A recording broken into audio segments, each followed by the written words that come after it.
প্রথমে বাপ যে একটা দাইমা আসল মুসা নবীকে তুলে তার স্তনে মুখ লাগাতে যায়। মুসা নবী কোনো মতে বাপ যে মুখটা নিয়ে যায় নাও, শুধু কাঁদে মুসা নবী, মনে মনে চিন্তা করে মালিক আমার জনম দক্ষিণ মাকে কেন দেখতে পাওয়া যায় নাও। মুসা নবী মনে মনে প্রতিজ্ঞা করে নিয়েছেন আল্লাহর কাছে, আমার মা যতক্ষণ পর্যন্ত না আসবে মালিক অতক্ষণ পর্যন্ত অন্য কোনো বেগুনা মেয়ের আমি দুধ পান করব না। বলুন আলহামদুলিল্লাহ। এক না দুই না প্রায় বাপজি এলাকায় হয়েছে পড়ে গেল। ফেরাউনের কপাল দিয়ে বাপজি ঘাম বের হচ্ছে, চরম টেনশন আছে। এর আগে বাচ্চার সিংহাসন নাই বাবা, ওই বাক্সতে পাওয়ার পর ছেলেকে মারার জন্য বাপজি ফেরাউন ছটফট করেছিল। সেই বাচ্চা মুসা নবীকে বাপজি এবার বাঁচানোর জন্য ছটফট করেছে। হামানকে বলে ভাই আমার বাচ্চা মনে হয় আর বাঁচানো যাবে না। সঙ্গে সঙ্গে আসিয়া বলল এই ছেলেটার নাম দিয়েছে আমি মুসা, কারণ আল্লাহ হযরতে আসিয়ার মুখ দিয়ে বাপজি আল্লাহর কুদরতে মুসা নবীর নামটা বাপজি বের করে নিলেন। ফেরাউন বলল বাপ খুব সুন্দর চমকদার নাও। ডাক দিয়ে বলল রে আমার বিবি আসিয়া আমার মুসা কলিজা টুকরা সন্তানকে কেমন করে বাঁচাবো? এক নয় দুই নয় বাবা, প্রায় 700-র ওপরে বাপজি দায় মারাও। সকলে আসলো, কেউ দুধ পান করাতে পারলো না। ওই মুসা নবীর কলিজা টুকরা বনমরিয়ম অজানার বান করে এসে বলেছিল বাদশাহ এত চিন্তিত কেন আপনাকে দেখা যায়? বলে বিটি এই দেখো এই বাচ্চা আমার মুসাকে বাঁচানোর জন্য আমি চরম পেরেশান অবস্থায় আছি। বলে কেন? বলে বাচ্চাটা কারো মুখ স্তন মুখ লেগে দুধ পান করে নাও। ওই সময় মরিয়ম বলেছিল বাদশাহ আমি অনেকক্ষণ ধরে দৃশ্যখানা আমি দেখলাম শুনেলাম। ও বাদশাহ নামদার, আমার জানা মতে এমন একটা দাইমা আছে আমার নজরে, আমার মনে হয় এই বাচ্চাটা তার দুধ পান করবে। বলুন সুবহানাল্লাহ। ফেরাউন ধমক দিয়ে বলে এখনো কি করতেছো? লোক পাঠাচ্ছি তাড়াতাড়ি নিয়ে এসাও। আসিয়া নাই মরিয়া বলো গো বাদশাহ নামদার কোন লোক লাগবে না, আমি একাই ডেকে নিয়ে আসবো, আপনি যেহেতু বাদশাহ। হযরত মরিয়ম বাপজি দৌড়ে গিয়ে বাপজি বাড়ির দিকে চলে যেতে লাগলো। আমার মুসা নবীর মা দরজার গুড়িতে দাঁড়িয়ে দাঁড়িয়ে বারবার তাকাচ্ছে কেন বিটি আসে নাই, বিটি আমার কি খবর নিয়ে আসে, পানিতে ডুবে গেল নাকি আমার ছেলে মুসা? হঠাৎ করে বাপজি যখন নজর পড়লাম হযরত মরিয়ম মা বলে চিৎকার করে ডেকে উঠলো। হযরত মুসা নবীর মা দৌড়ে গিয়ে বলেছিল বেটি রে কি ব্যাপার আমার মুসা বেটা মনে হয় আর বেঁচে নাই, পানিতে কি ডুবে গিয়েছে বলো বেটি? ডাক দিয়ে বলে মা আমার ভাই মরে নাই, আমার ভাই মুসা না মুসা আমার ভাই ফেরাউনের দরবারে বসে আছে। বলুন আলহামদুলিল্লাহ। মা ফেরাউনের দরবারে যাহাতে ফেরাউন বলেছে আর অমনি চিৎকার করে বলছে বিটি ওর ভয় তো ছেড়ে দিয়েছে। বলে মা আশ্চর্য হয়ে গেলাম। বলে কি? প্রায় 700-র উপরে শুনলাম দাইমা নিয়ে আসলো দুধ পান করার জন্য ভাইকে, কারো স্তনে মুখ লেগে দুধ পান করলো না। ওগো মা আমি বলেছি একটা দাইমা আছে তার দুধ পান করবে, তুমি আমারও মা ভাই মুসারও মা। মা তুমি যেন কাঁদবা না, নার্ভাস হবা না, তুমি দিলটাকে শক্ত করে চোখে পানি আনবা না, একটু অভিনয় করে মুসা ফেরাউনের দরবারে গিয়ে তোমাকে দাইমা সাজে দুধ পান করাতে হবে। বলুন আলহামদুলিল্লাহ। বললো বিটি চিন্তা করিস না, আমি সব পারবো। হযরতে আপনার মুসা নবীর মা ছুটল। মরিয়ম গিয়ে বললেন বাদশাহ নামদার এই সেই দাইমা। বলে এটা দাইমা? বলে হ্যাঁ।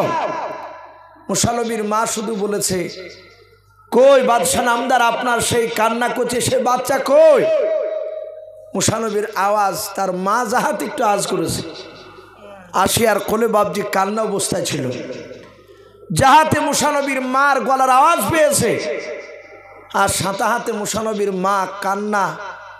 মুসা নবীর সে আসিয়া না আসিয়া দাইমা তার যে রানী মা তার কোল থেকে বাপজি অটোমেটিক কান্না বন্ধ হয়ে গেল। বলুন আলহামদুলিল্লাহ। মুসা নবী বুঝতে পেরেছে এটা আমার মায়ের গলা। আসিয়া বলেছিল, বোন রে, আমার মনে হয় তোমার দুধ পান করবে, কারণ তুমি যখনই পা রেখেছো বাচ্চা কান্না বন্ধ করে দিল। বলে, বোন তুমি চিন্তা করো না, কোনো বান্দা বাচ্চা তার মার দুধ না খেলে আমার এলাকার সেই মায়েরাও আমার কাছ থেকে দুধ পান করে নিয়ে বাচ্চাকে কান্না বন্ধ করে নিয়ে যায়। আমার স্তনে জাদু আছে, চিন্তা করো না। অভিনয় করতে লাগল। জাহাত বাপ জাহাত বাড়িয়ে মুসা নবীকে ধরলেন। মুসা নবী বাপজি কাঁদে নাই, তার মার স্তনে লাগে বাপজি অটোমেটিক মুসা নবী দুধ টানতে লাগলেন। এক না দুই নাই, 3 দিন ধরে দুধ পান করার পর মুসা নবীর মা ডাক দিয়ে বললেন, গো বাদশাহ, আমার বাড়িতে আরেকটা ছেলে আছে, আমার বড় ছেলে হারুন বলে না মুগো বাদশাহ নামদার। আমার ওই মেয়েটাকে দেখলেন? বলে, হ্যাঁ, ওই মেয়েটা আমার কলিজার টুকরা বেটে। আপনার দরবারে থাকলে আমার অসুবিধা হবে, আমি বাড়িতে চলে যাই। ফেরাউন ধমক দিয়ে বলল,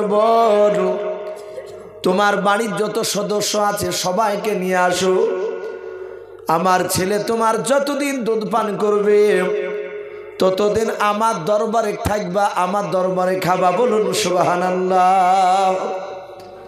আল্লাহ বলছেন, ওর বেঈমান ফেরাও, তুই আমার নবীকে মারবি, আমি মুসা নবীর গোটা বংশকে তোর বাড়িতে ফ্রি খাওয়াবো। বলুন আলহামদুলিল্লাহ। আমি ফ্রিতে খাবার ব্যবস্থা করে দিয়েছি। ফেরাউন জানতে পারল না।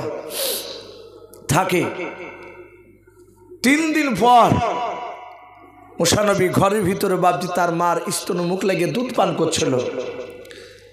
আসিয়া দেখলো আমার স্বামী বাড়িতে নাই। ফেরাউন রাজ দরবারে চলে গেল। আসিয়া নয়, মুসা নবীর মাকে আসিয়া হাতখানা ধরে বলছেন, বোন একটা সত্য কথা বলো। বলে, কি? বলে, এখানে তুমি আর আমি, আর ওপর মালিক ছাড়া কেউ নাই, আর তোমার কোলে বাচ্চা আছে। কথা বলো। এ মুসা আমার মনে হয় তোমারই কলিজা টুকরা বাচ্চা। মুসা নবীর মা ধরা দিচ্ছে না।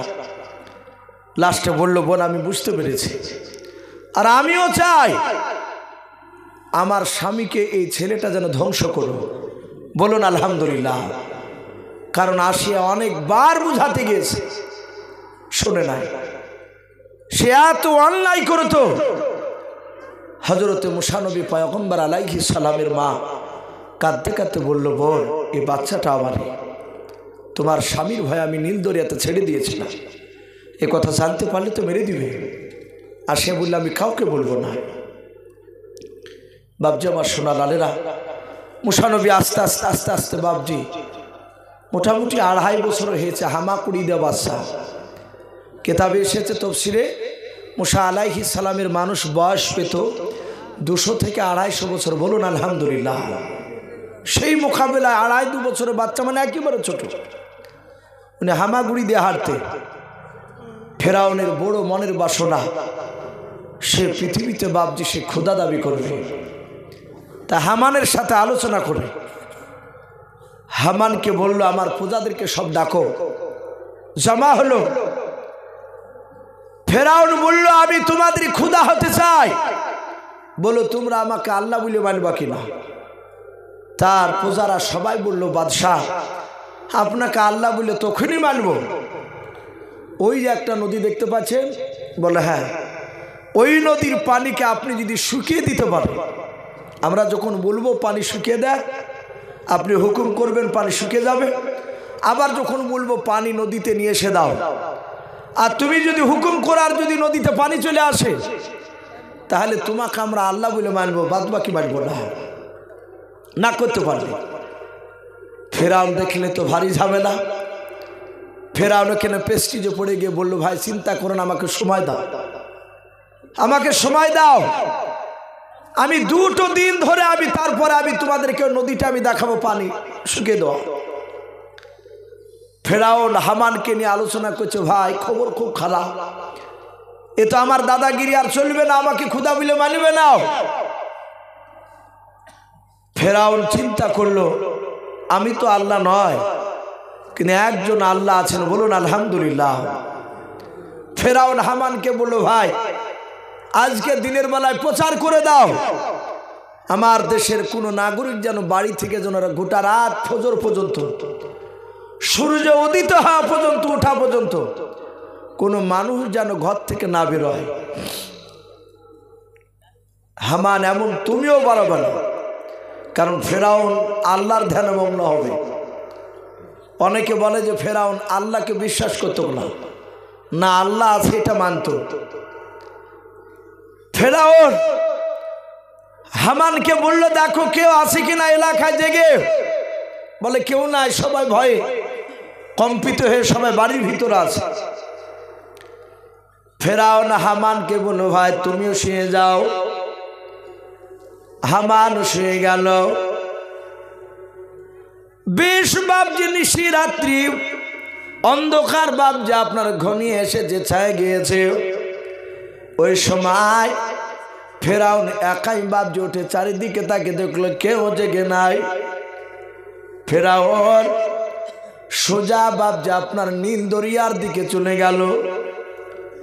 নীল দরিয়ার দিকে যাওয়ার পর একটা গুহা দেখতে পেল। ছোট্ট গুহার ভিতরে ফেরাউন সিজদায় পড়ে আল্লাহকে ডাকে আর বলেন, আল্লাহ আমি জানি তুমি অহু আলা কুল্লি শাইইন কাদির, বলুন সুবহানাল্লাহ। ও আল্লাহ আমি জানি তুমি একমাত্র পৃথিবীর মধ্যে আল্লাহ, কিন্তু মালিক আমার বড় মনের তামান্না, বড় মনের আশাও, আমি খোদা দাবি করতে চাই, কিন্তু আমার প্রজারা বলেছে, তোমার বান্দারা বলেছে ওই নদীর পানি নাকি আমার তাবে করা লাগবে। ও আল্লাহ তুমি মৃত্যুর পর কিয়ামতের ময়দানে যা বিচার দিবা তুমি আমি মেনে নেব, যা শাস্তি দিবা আমি কিছু বলবো না, কিন্তু মাওলা দুনিয়ার বুকে তুমি ওই নদীর পানিটা আমার তাবে করে দাও। অসুর নই নে কার্য ফেরাও, কেউ নাই। আর অমনি পেছন দিক থেকে একটা যুবক মানুষ রূপ ধারণ করে ফেরাউনের পিছে হাত দিয়ে বলছে, ওগো বাদশাহ একটু উঠে। ফেরাউন চমকে উঠে তাকে দেখছে যুবক।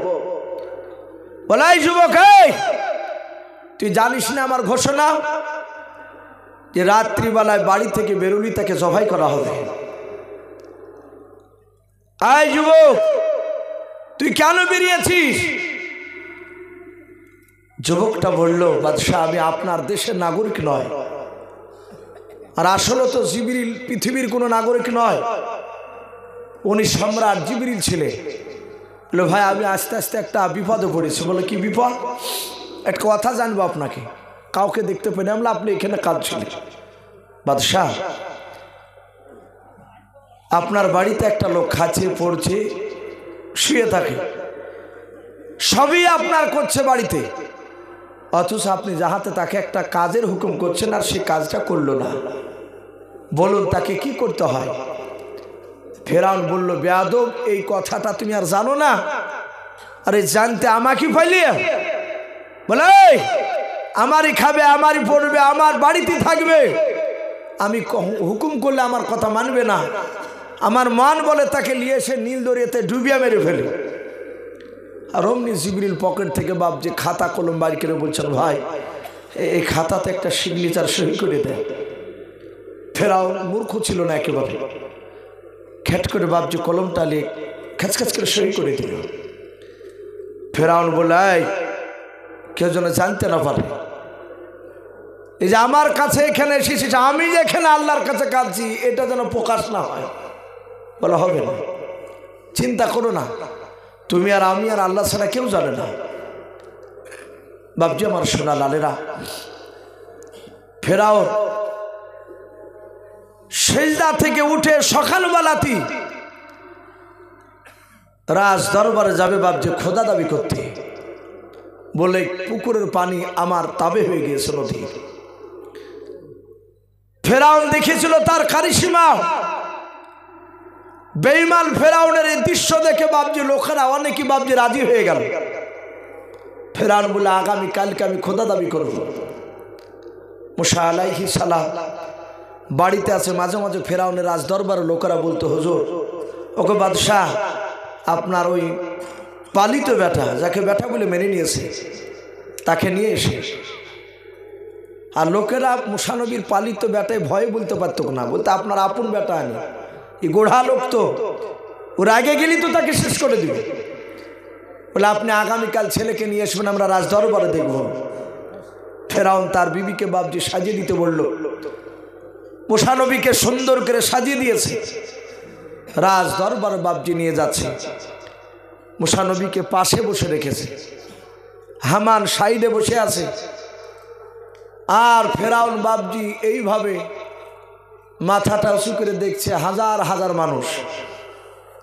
ফেরাউন সঙ্গে সঙ্গে বলল, আমি তোমাদের কাছে ক্ষুধা হতে চাই। শুধু এতটুকু কথা ফেরাউন বলেছে, আনা রব্বুকুমুল আলা, আমি সব আল্লাহর চেয়ে বড় আল্লাহ। যাহাতে বাপজি এই কথাটা বলল। আর সঙ্গে সঙ্গে বাবা মুসা নবীর সামনেতে বসে, তো আমাদের মতন মৌলবি নয় যে আমরা ইমামতি করছি, হক কথা বলতে গেলে হয়তো ইমামতি বাদ দিয়ে দিবে বলে আমরা 3কে 4 মিলে বসে থাকি অনেক জায়গাতে। কিন্তু এ নবী মুসা কেতাবে লিখেছে ফেরাউনের মুখে বাপজি দাড়ি ছিল নাভি পর্যন্ত লম্বা। এই দাড়িটা বাপজি পুরুষের আলামত। এই দাড়ি আগেকার বেঈমানরা বাপজি তারা দাড়ি রাখতো, দাড়ি কাটতো না। আমরা জানি কবি রবীন্দ্রনাথ ঠাকুর, শিক্ষিত অশিক্ষিত ছবি দেখলে চিনতে পারে। আর দাড়ি ছিল কি ছিল না কথা বলে? ছিল। ও সব কাজ করতে পেরেছে, আর দাড়িটা কাটার সময় পায়নি ও, তাই তো নাকি? উনি কেন দাড়ি কাটেননি? ওনারাও জানতেন, জ্ঞানীগুণী মানুষ জানতেন যে দাড়ির কত গুণ রয়েছে। নবীজি বলেছেন, দাড়ি যারা কাটে কিছু মনে করবেন না, তাদের যৌন শক্তি আস্তে আস্তে কমে যায়। দাড়িতে যৌন শক্তি বৃদ্ধি পায়। আজ মানুষ আমরা অনেকে গুরুত্ব দিই না। 100টা মানুষের মধ্যে দেখা যায় 95টা মানুষ ওই রোগে ভুগছে। কথা ঠিক না বেঠিক বলে? এতদিন আমাদের কাছে বাপজি ভয় লাগার তাবিজ চাহাতো। এখন যুবক ছেলেরা একটু ইমামের কাছাকাছি ঘিসলি বলবে, হুজুর একটু ওই বিষয়ে একটু কিছু দেওয়া যাবে না? কারণ দেখতে হিষ্টপিষ্ট কিন্তু ভিতর বাপজি লুজার। আল্লাহ রসুল বলেছেন দাড়িতে এতে যৌন শক্তি বৃদ্ধি পায়। বিজ্ঞানরা বাপজি বলছে হ্যাঁ কথাটা বাস্তব, দাড়ি কাটলে ক্ষতি হয়। ফেরাউনের মুখে বাপজি দাড়ি ছিল, লম্বা দাড়ি, নাভি পর্যন্ত তার বড় দাড়ি। ফেরাউন দাড়িকে চরম যত্ন সহকারে রাখত। মুক্তা দিয়ে বাপজি দাড়িকে বাপজি জোড়ে রাখত। ফেরাউনের মুক্তা দিয়ে দাড়িখানা ঢাকা আছে, জড়ানো আছে। আর শুধু ফেরাউন বলেছে, আনা রব্বুকুমুল আলা, আমি সব আল্লাহর চেয়ে বড় আল্লাহ। এতটুকু কথা বলেছে। আর অমনি মুসা নবী বাম হাত দিয়ে বাপজি ধরিয়ে দাড়ি খানকে ধরে বাপজি ঠাস করে চড় মেরে দিয়েছে। ফেরাউনের বাম দিকে চড় জাহাতে মেরেছে। তাফসীরে মারিফুল কোরআন এসেছে বাপজি, আর একটা কিতাব এসেছে। অমনি ফেরাউন পুপু করে বাপজি ঘুরতে লেগেছে ওখানে। কারণ মেরেছে কে? একটু কথা বলে। মুসা নবী ছোট হতে পারে, কিন্তু আল্লাহ বলছেন আমি প্রতিটা নবীর দেহতে তার হাতে দুনিয়ার 4000 যুবকের শক্তি আমি এক একটা নবীকে দান করেছি। বলুন আলহামদুলিল্লাহ। তাহলে এত শক্তি মুসা নবী। ফেরাউন বাপজি পপাকেরা ঘোরার পর চোখ ধানি লেগে গেছে। তাকে বলছে সর্বনাশ করিয়েছে। বলে এই জল্লাদ, এই ধর, জবাই কর। হামান বলছে ভাই পাগলামো করছেন কেন? এ তো বাচ্চা ছেলে, একটা ঠাস করে আপনাকে একটু গালে ঠেকালছে হাত। বলছে হামান আমি ফেরাউন বলে বেঁচে আছি, তোকে যদি মারতো তুই হাত খুনতি, দুনিয়া ছাড়িয়ে চলে যেতি। হামান বলছে বলো কি? বলে হ্যাঁ, মনে হচ্ছে 50 জন তো আমাকে 100 নয়, কয়েক ঘন্টা ধরে আমাকে পিটালছে, পপাকেরা মগজ ঘুরছে আমার।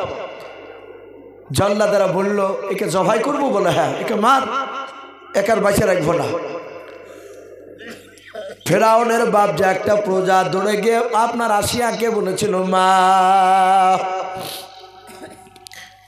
আপনার ছেলে মশাকে মেরে দিয়েছে। ফেরাউন বলে কেন? বলে খোদা দাবি করেছে আর ওই তোমার ছেলে সহ্য করতে পারে নাই, চড় মেরে দিয়েছে। ওই সময় হযরত মুসা নবীর মা দৌড়ে এসে বলে, বাদশাহ নামদার, আমার কলিজার টুকরা ছেলেকে মারবেন না। মুসা নবীর জনম দক্ষিণ মাও দাঁড়িয়ে আছে, কিছু বলতে পারে নাই। বলে বাদশাহ এ ছেলেটা ভালো, একে মারেন নাও। ফেরাউন বলে বিবাসিয়া এই ছেলেটাকে মারবো না এই কথা তুমি বলো নাও, কারণ এই ছেলেটা এমনভাবে মেরেছে, দেখো আমার ত্রিভুবন ঘুরে গিয়েছে, মাথা যন্ত্রণা করেছে। আসিয়া বলে শুনে নাও, অনেক বাচ্চারা দেখা যায় নিজের বাপজি বাপের গালকে পর্যন্ত ছিঁড়ে দেয়, দেয় না কোলে নিলে, দাড়ি থাকলে দাড়ি ধরে টানে। হযরতে আসিয়া বলেন, ডাক দিয়ে বলেন আপনার ছেলে ওইভাবে আদর করে মেরেছে। বলে আসিয়া এটা আদর করা মার নয়, শুনে নাও এই ছেলেকার জিন্দা বেঁচে রাখবো না। সাঁতাতে বাপজি আসিয়া বললো, আবুজ বাচ্চা প্রমাণ করে নেন। বলে কে কে প্রমাণ করো বাপ? বলে ও বাদশাহ নামদার, আপনি আগুনের কুণ্ড আর মিঠাই জাতীয় জিনিস দুই পাশে পাশে রেখে দেন, তারপর এই বাচ্চা ছেলেটাকে আপনি ছেড়ে দেন। যদি বাচ্চা ছেলেটাও আগুনটা তুলে মুখে দিয়ে দেয়, তাহলে জানবো এই ছেলেটা নিশ্চয় অবুঝ অবস্থায় তোমাকে মেরেছে। আর যদি মিষ্টিতে যদি হাত দিয়ে দেয়, আগুন যদি না তুলে দেয়, মিষ্টি তুলে যদি মুখে দিয়ে দেয়, তাহলে জানবো এই ছেলেটা বুঝে সুঝে তোমাকে মেরেছে। ফেরাউন বললো কথা খারাপ বলো, ঠিক দেখো এই ছেলেটা চাইনিয়ে শুনি মারিয়েছে, আমার পরীক্ষা করো। ই বেটা সব বুঝে আগুনের কুণ্ড বাবজার মিঠাই জিনিস জাতীয় রাখলো। হাজার হাজার লোক সবাই অবাক, ফেরাউনকে এমন মান মারিয়েছে, লোক সব বলা বলি করছে, সবাই তাকিয়ে আছে যে দেখি বাদশার বিচার কি কেনা করে। আসিয়া কাঁদছেন আর বলেন, আল্লাহ আমি জানি আমার মুসাকে দিয়ে তুমি আমার স্বামীকে ধ্বংস করবা, আর আমিও চাহাচ্ছি একে সাইজ করুক বড় হওয়ার পরে, কারণ আসিয়ার কথা তো শুনে নাই। লাস্টে বাবা মুসা নবীর মাও কাঁদতে লাগলে, মুসা নবীকে যাহাতে ছেড়ে দিয়েছে। মুসা নবী হামাগুড়ি দিয়ে যেতে যেতে যেতে যেতে মিষ্টির দিকে ডান হাতটা নিয়ে যাচ্ছে। ফেরাউন বলছে, এই জল্লাদ তলোয়ার এদিকে রাখ, হাত যাহাতে দিবে আর অমনি খ্যাস কেটে মেরে দিবে। যাহাতে বাপ যে হাত নিয়ে যাচ্ছে আর অমনি আল্লাহকে ডেকে বলছেন, আল্লাহ মুসা নবীর মা ছেলেকে হেফাজত করো। আল্লাহ বললেন, জিবরিল যা, আমার নবী মুসাকে দিয়ে ফেরাউনকে ধ্বংস করাবো। যাও, আমার মুসা নবীর ডান হাতটা ধরে মিষ্টির দিক থেকে টেনে নিয়ে গিয়ে ওদিক থেকে নিয়ে গিয়ে আগুনের কুণ্ড তুলে তার মুখে ফেলে দেয়। হাতটা ধরে নিয়ে চলে গেল, কেউ দেখতে পেল না, জিবরিলের হাত। মুসা নবী আগুনটা তুলে বাপজি মুখে ভরে দিলে, সাথে হাতে তার জিভটা বাপজি পড়ে গিয়েছিল। মুসা নবী তুতলা হয়ে গিয়েছিল সেদিন থেকে। ভাই তো যাই হোক, মুসা আলাইহিস সালাম তিনি আস্তে আস্তে বাপজি ফেরাউনের বাড়িতে বড় হয়েছিলেন। এই মুসা নবী ফেরাউনের একটা ফুফায়তো ভাইকে, কেউ বলেছেন বাবুর্চি ছিল, তাকে মুসা নবী ঘুষি মেরে তাকে শেষ করে দিয়েছিল, পালিয়ে গিয়েছিল মিশর ছেড়ে। বাপজি মিশরের মধ্যে আর একটা দেশ ছিল শহর, মাদাইন শহর। সেখানে গিয়ে বাপজি দীর্ঘ কয়েক বছর থেকে সেখানকার একজন নবী ছিল, তার নাম ছিল সোয়াইব নবী আলাইহিস সালাম। তার বিটির সাথে বিবাহ হওয়ার পরে তার বিবিকে নিয়ে মুসা নবী বাড়ি আসছিলেন। পথিমধ্যে বাপজি আগুনের প্রয়োজন, জঙ্গলে আগুন খুঁজতে গিয়ে বাপজি একটা আগুনে কথা বলেছিল, বলুন আলহামদুলিল্লাহ। সে আগুনে বলেছিল, আমা তিলকা বিয়ামিনিকা ইয়া মুসা, আই মুসা তোমার ডান হাতে ওটা কি? মুসা বলেছিলেন, আমার ডান হাতে এটা আশা মুবারক লাঠি। অনেক লাঠির গোনাবলি বলেছিল। লাস্টে বলল মূসা লাঠিটা ফেলে দাও। ফেললেন, লাঠি সাপে পরিণত হলো। আবার আল্লাহ বললেন মূসা হা দাও। বলে আমিও তো পাগলা নয়, তুমি কে? আল্লাহ বললেন আই মূসা, আমি তোমার অন্য কেউ নয়, আমি তোমার মহান আল্লাহ। বলুন সুবহানাল্লাহ। মূসা নবীর সাহস হলো, লাঠির সাপে বাবজি সাপে চলে হাত দিলেন, লাঠি তো পরিণত হয়ে গেল। বলে আল্লাহ তো বাহ তো লাঠি হয়ে গেল। বলে বিপদে পড়লি, তুমি মাটিতে ছেড়লি, এই লাঠি সাপ হয়ে যাবে, তোমার দুশ্মনকে খেয়ে নেবে। হে মূসা আর একটা মর্যাদা দিছি। বলে কি? তোমার বাম হাতটা বগলে ভরো, চাপ দাও। চাপ দিলেন, হাত বের করলেন, আলা বের হলো। বলে মূসা আমার বগলে হাত ভরে চাপ দাও, বন্ধ হয়ে গেল। বলে তোমার বগলটাই হচ্ছে সুইচ, চাপ্পা চালু হবে, আবার যখন প্রয়োজন হবে চাপ্পা বন্ধ হয়ে যাবে। আল্লাহ বলেন মূসা তোমাকে আর আগুন নিয়ে বাড়িতে যেতে হবে না তোমার বিবির কাছে, এখান থেকে সোজা সোজা চলে যা, আমি তোমাকে নবুয়ত আজকে প্রকাশ করে দিলাম, তুমি নবী মূসা, তুমি এক্ষুনি চলে যাও ফেরাউনের দরবারে কলমার দাওয়াত দিতে। বলুন আলহামদুলিল্লাহ। আল্লাহর নবী মূসা বলছেন আল্লাহ তোমার কাছে অনুরোধ করে সব জায়গায় পাঠাও, ফেরাউনের কাছে পাঠাও না। ফেরাউনের আমি 1 নম্বর আসামি। আল্লাহ বলছেন ওর কাছেই তোমার যাওয়া লাগবে। লাস্টে ফেরাউন বলল ভাই ওগা মাওলা, ওগা আল্লাহ, আমি তো তুতলা। আমার সব কথা ফেরাউন বুঝতে পারত না, ছোটবেলা তো দেখেছি। নবুয়তের দাবি নিয়ে কলমার দাওয়াত দিব, কলমার কথা সব বুঝতে পারবে না। তা আমার বড় ভাই হারুন বলে আছে, তো গো আল্লাহ তুমি আমার বড় ভাই হারুনকে তুমি বাদশা বানিয়ে দাও। বল নয়, আমার বড় ভাই হারুনকে তুমি নবী বানিয়ে দাও। আল্লাহ বলেন যা মূসা আমি তোর ভাইকে নবী করে দিলাম। বলুন আলহামদুলিল্লাহ। ভাইরা 2 ভাই, মূসা নবীর ভাই হারুন তো জানে না যে উনি নবীতা। মাঠে দুম্বা ছাগল চড়া ছিল, উট চড়া ছিল, হাঁটুর ওপর কাপড় তুলি। তখন পর্দার হুকুম বাবজি তার কাছে তো ছিল না। মূসা নবী সালাম দিয়ে বলছেন ভাই আপনি নবী। ও কাপড় নামাচ্ছে আর বলছে ভাই টিটকারি মারছিস নাকি? বলে না না, এই দেখো সার্টিফিকেট নিয়ে এসেছি। বলে ভাই কি খবর? বলে উট দুম্বা থাক চলো ফেরাউনের দরবারে কলমার দাওয়াত দিতে যাবো। আমি বলবো সবটা বুঝতে না পারলে তুমি একটু বুঝিয়ে বলবা। এলাকায় দেখবেন তবলিগের লোক বোম্বাই থেকে আসে, দিল্লি থেকে আসে, গুজরাট থেকে এলাকায় আসে না, আসে উর্দুতে ভাষণ দেয়। এলাকার একটা যারা বিজ্ঞ ব্যক্তি তারা দেখা যায় পাশে চেয়ারে বসে যা উর্দুতে বলে সেটা আবার বাংলাতে বলে, আরেকজন মানে করে দেয়। হযরত মূসা নবী বলল তুমি মানে করে করে বলবা। ভাই সে মূসা আলাইহিস সালাম ফেরাউনের কাছে কলমার দাওয়াত দিয়েছিল। লাস্টে ফেরাউন মূসা নবীর সাথে বাপজি লড়াই করেছিল, জাদুর পরীক্ষা নিয়েছিল, পারেনি। লাস্টে ফেরাউনকে বাপজি সে নীল দরিয়াতে তাকে ডুবে শেষ করে দেওয়া হয়েছিল। আমি প্রতিটা বাপজি ভাইদেরকে বলবো ভাই জান্নাত জাহান্নামের কথা আপনারা শুনেছেন। আমরা জানি যে নবীদের কথাগুলো শুনলে একটু দিলটা নরম হয়, নবীদের ওপর মহব্বত জন্মায়, সাহাবাদের কথা শুনলে ওইভাবে মহব্বত জন্মায়। তাই ভাই এক একটা মাওলানা বক্তা এক এক রকমের কথা আলোচনা করেছে।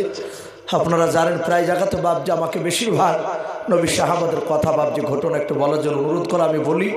আপনাদেরকে দেখতে পাই তা মহব্বত শুনে আমি প্রতিটা বাপজি ভাইদেরকে বলবো ভাই যারা পর্দার আড়াল থেকে মামুনেরা শুনছে সকলকে বলবো আমরা যা শুনলাম মূল উদ্দেশ্য হচ্ছে 5 ওয়াক্ত নামাজ। বলুন আলহামদুলিল্লাহ। এই নামাজ এত গুরুত্ব কিতাবে লিখেছে মূসা নবী জামানায় একটা বাপজি জেনাখিরিনী মেয়ে বলা হয়েছে, খারাপ মেয়ে, চরিত্রহীনতা। সে যৌবনের তাড়ায় থাকতে না পারে একটা পরপুরুষের সাথে মিলামেশা করে ফেলেছে, পেটে বাচ্চা চলে এসেছে। বাচ্চাটা যেদিন জন্ম নেয় সেদিন ওই বদমাইশ মেয়েটা তার ছেলেটাকে বাপজি আছাড় মেরে মেরে ফেলাইছে। বহু এরকম সন্তানের মা এলাকায় দেখা গিয়েছে, আপনার জঙ্গলে পায়খানার চেম্বারে। আজ থেকে বাপজি 15 বছর আগে অনেক বাচ্চাকে বাপজি মৃত্যু অবস্থায় পাওয়া যেত, অনেক জায়গা ফেলে দিয়ে চলে যেত অবৈধ বাপজি সে বাচ্চাগুলো। এখন ওগুলো আর দেখতে পাওয়া যাচ্ছে না, এখন মেডিসিন উঠেছে, সেগুলো হয়তো মানুষরা বদমাইশের ব্যবহার করছে। তো ওই মেয়েটা জেনাখারিনী মেয়েটা বদমাইশ মেয়েটা বাচ্চাটাকে মেরিয়ে দিয়েছে। মেয়েটা চিন্তা করেছে এটা আমি অন্যায় করেছি। মুসা নবীর কাছে আসলেন, এসে বললে ওগো মুসা নবী, আমি অন্যায় করেছি। আমি যৌবনের তাড়নায় থাকতে না পারে আমি একটা অবৈধভাবে একটা ছেলের সাথে মিলামেশা করি, পেটে বাচ্চা এসেছিল। বাচ্চাটা ভূমিষ্ঠ যেদিন হয় সেদিন আমি মেরে দিয়েছি। তাহলে আমার চেয়ে মনে হয় নিকৃষ্ট নারী আর কেউ নাই। হে নবী, একটু আপনি ক্ষমা করার কোনো রাস্তা আছে কি বলুন?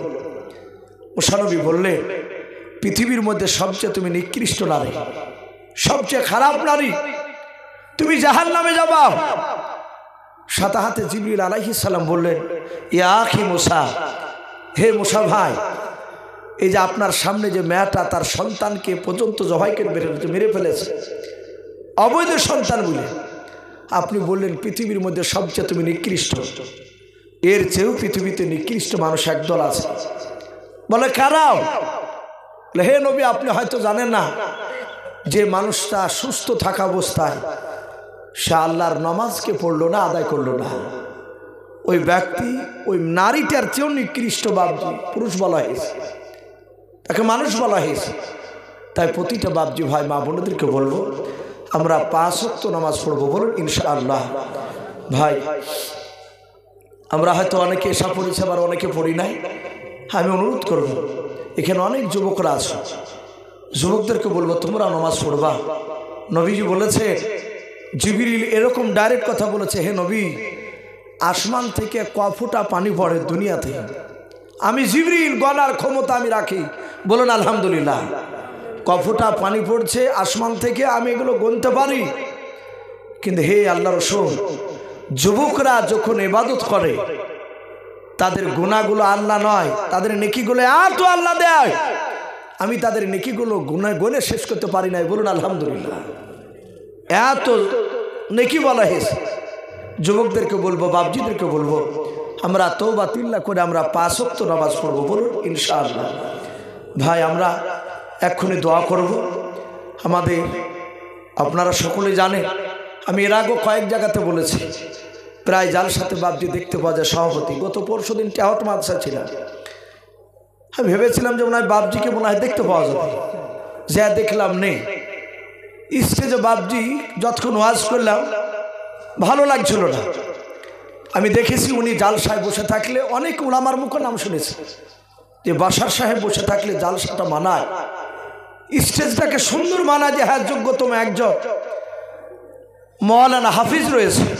ওনার হাফিজের ব্যাপারে তো আমরা সকলেই জানি যে ওনার এই দারুত তাবলিগ মাদ্রাসার ছাত্ররা এমনকি মেমারাতি গিয়েও বাবজি ফার্স্ট হয়েছে, যেটা পশ্চিমবাংলার মধ্যে সবচেয়ে বড় মাদ্রাসা ছিল।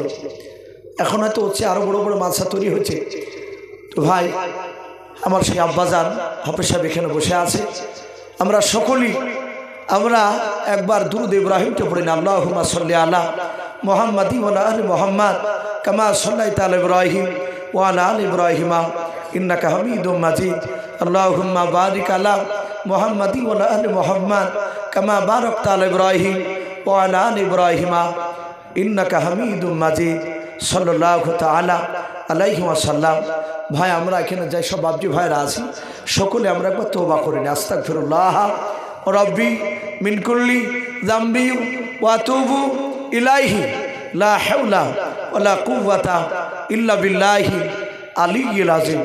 ভাই আমরা এক্ষুনি সম্মিলিতভাবে হাত তুলব, আমরা তো দোয়া করবই, তার সাথে সাথে আপনাদের মনে যা যা চাইবে, আপনার মনে কি চাইছে সেগুলো তো আমরা জানি না, তা আপনাদের মনে যেটা প্রয়োজন হবে আল্লাহর কাছে চাওয়ার সেটা আপনারা মনে মনে চাইবেন, এটা জায়েজ আছে।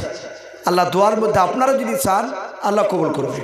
শুধু আল্লাহুম্মা আমিন আল্লাহুম্মা আমিন শুধু বলে বন্ধ হয়ে থাকবেন তা নয়, মনে মনে যা ইচ্ছা আল্লাহর কাছে চাইবেন, এই দোয়া তো চাওয়া যায়। আমি আব্বাজানকে বলবো আপনি দোয়া করে দেন, আচ্ছা আপনি করে দেন, ছোট করে দেন দোয়া। ভাই কষ্ট হচ্ছে, রাত্রি অনেক হয়ে গেছে, আমার কষ্ট হচ্ছে। হ্যাঁ কষ্ট হয়েছে, তাহলে দেখেন বকা হয়ে গেল, প্রায় 2 ঘন্টার কাছাকাছি হয়ে গেল।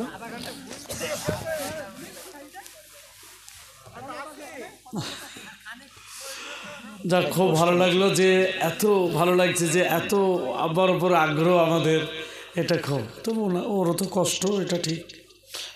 যদি আপনি বকেন না 1 2 3 4 5 200 বকে দেখবেন আলা হয়ে যাবেন। বকা এটা কষ্টের কাজ। আচ্ছা, তাহলে হাবিব তো আমরা দোয়া করি তাহলে। আল্লাহুম্মা আমিন। আল্লাহ